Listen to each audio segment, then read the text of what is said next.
여러분 안녕하세요. 비대면 모임이 점점 많아지면서 실제로 사람을 만나서 대화를 나누는 것에 어색함을 느끼는 분들이 늘어나고 있습니다.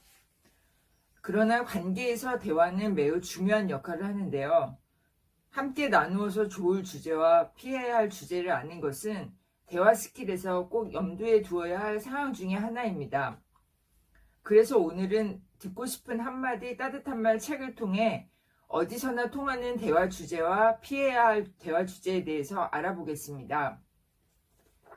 대화는 서로가 편안하게 여기면서 부담 없는 주제로 시작하는 것이 좋습니다.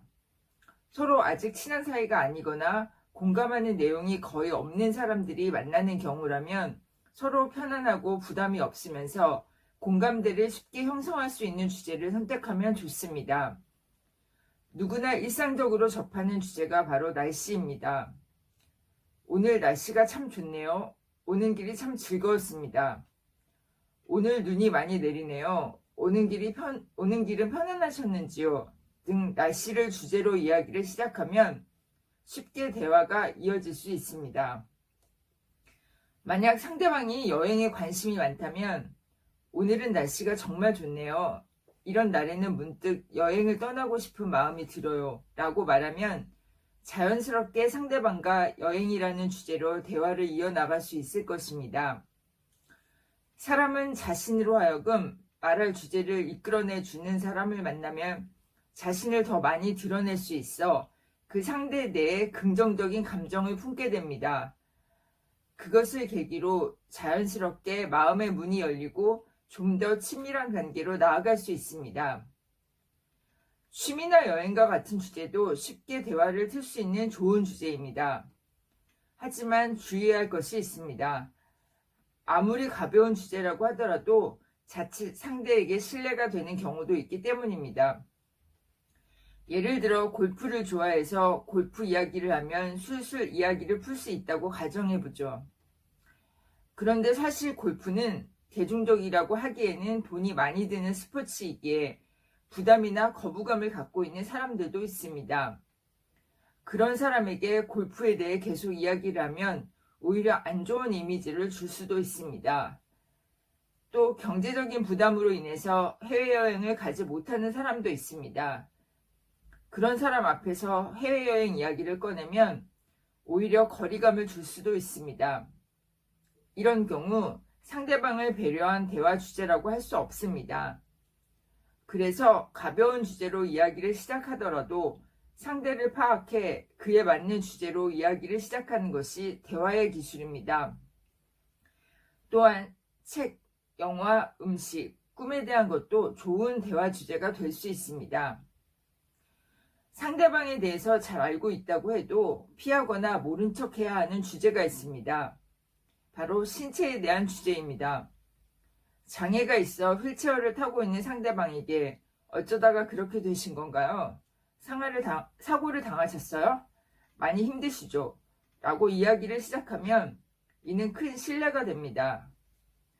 그리고 개인적인 성향에 대한 이야기는 더욱 피해야 할 주제입니다. 우리나라는 지역 감정이 존재하기 때문에 자신이 태어난 지역을 말했을 뿐인데 분위기가 묘해지는 경우가 있습니다. 그리고 자신의 정치적인 노선이나 종교에 대해 이야기하면 얼마 지나지 않아 분위기가 험악해지며 격한 토론과 함께 감정 싸움으로 번지는 수도 있습니다. 성공적인 대화를 위해서는 상대방에 대한 사전 지식은 물론 그 지식을 어떻게 사용하는지가 매우 중요합니다. 어떤 내용이 서로의 마음을 활짝 열어서 좋은 관계를 형성할 것인가를 생각하는 것은 물론 건드리지 말아야 할 상처, 피해야 할 대화의 소재까지도 파악해야 합니다. 이는 가정에서, 학교에서, 사회생활에서 암묵적이지만 반드시 지켜야 할 룰과도 같습니다. 이를 지킬 때와 안 지킬 때에 따라 관계의 온도는 크게 달라지게 됩니다. 그리고 대화할 때 공감을 끌어내기 위해 지켜야 할 태도가 있습니다. 우선 상대방이 알아들을 수 있는 말을 해야 합니다. 아무리 중요하고 꼭 필요한 말이라도 상대방이 알아듣지 못한다면 아무런 소용이 없습니다. 자신만이 알고 있는 전문 용어와 외래어를 쏟아낸다면 그것을 알아듣지 못하는 상대방과는 공감대를 형성할 수 없습니다. 두 번째는 경청하고 인정하는 자세가 필요합니다. 대화를 할 때 상대방을 생각하지 않고 자신의 말만 하는 사람들을 어렵지 않게 볼 수 있습니다. 누구나 이런 사람과의 대화는 유쾌하지 않은 법입니다. 상대의 공감을 불러일으키기 위해서는 상대를 배려하는 자세가 필요합니다. 내적인 공감대가 형성될 수 있는 가장 빠른 방법이 있습니다. 외적으로 공감대를 형성해 주는 것입니다. 카페에서 마주 앉아 서로 대화를 나누고 있는 사람들을 관찰해 보면 서로 공감대가 잘 형성되어 있는 사이라면 자세나 제스처, 표정 등이 비슷할 것입니다. 또한 서로 선택한 음료수의 종류가 같은 경우가 많습니다. 의도적으로 그렇게 하지 않았어도 서로 공감대가 있으므로 자연스럽게 비슷한 행동을 하는 것입니다. 어떤 사람과 마주 앉았을 때 상대방이 하는 것을 한번 따라해 보세요. 상대방이 커피를 시키면 당신도 커피를 시키고 상대방이 몸을 편안하게 기대고 앉으면 당신도 그렇게 해보세요. 공감대가 형성된 사람들이 비슷한 행동을 하듯이 거꾸로 비슷한 행동을 하게 되면 공감대가 형성될 수 있습니다.